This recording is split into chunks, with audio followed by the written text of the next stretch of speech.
देशामध्ये 6व्या टप्प्यातल्या 58 जागांसाठी आज मतदान झालं। त्यात संध्याकाळी 5 वाजेपर्यंत देशभरात 57.7% एवढ्या मतदानाची नोंद झाली आहे। पश्चिम बंगालमध्ये सर्वाधिक 77.99% मतदान झालंय, तर सर्वात कमी मतदान 51.35% हे जम्मू काश्मीरमध्ये नोंदवलं गेलं। आणि याविषयी अधिक माहिती घेऊया, आमचे प्रतिनिधी शिवाजी काळे सध्या आपल्या सोबत आहेत। शिवाजी, 5 वाजेपर्यंत जे आकडे समोर येत आहेत, काय खासियत दिसतेय आजच्या दिवसभरातल्या मतदानाची?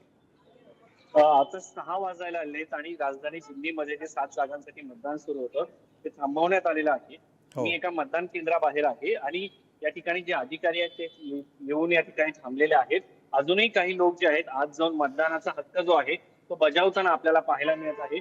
मतदान कारण दिल्लीमध्ये ऊन जे होतं आज 41 डिग्री सेल्सिअस होतं आणि त्यानंतर ऊन कमी झाल्यानंतर कामावरून लोक जे आहेत ते काम संपल्यानंतर पुन्हा एकदा परत येताना पाहायला मिळत आहेत।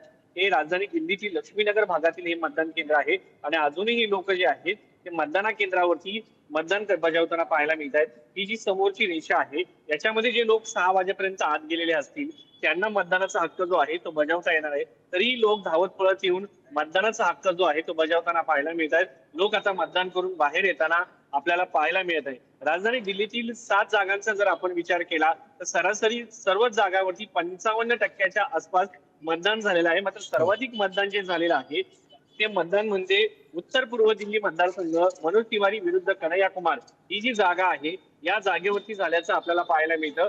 कारण ही या जागेवरती मोठ्या प्रमाणात म्हणजे 57% मतदान झाल्याचं आपल्याला पाहायला मिळत आहे। त्यामुळे लोकांचा कौल साधारणपणे कोणाच्या विरोधात आहे हे पाहणं महत्वाचं आहे। आणि सगळ्यात महत्वाचं म्हणजे मनोज तिवारी हे गेल्या 10 वर्षापासून या ठिकाणी खासदार आहेत, त्यांच्या विरोधात काँग्रेसने कन्हैया कुमार यांना तिकीट दिलेलं आहे आणि या जागेवरती 57%पेक्षा अधिक मतदान आहे। फायनल वोटिंग जेव्हा येईल तेव्हा साधारणपणे जे कल आहेत त्यानुसार जर आपण पाहिलं तर 60%च्या आसपास हे मतदान होण्याची शक्यता जी आहे निश्चितपणे 60%च्या आसपास हे मतदान जाऊ शकतं। आणि दिल्लीतली ही लढाई तुम्ही आता जी म्हणला ती संपूर्ण देशभरात लक्षवेधी अशी लढाई असणार आहे। धन्यवाद तुर्त शिवाजी या सविस्तर माहितीबद्दल।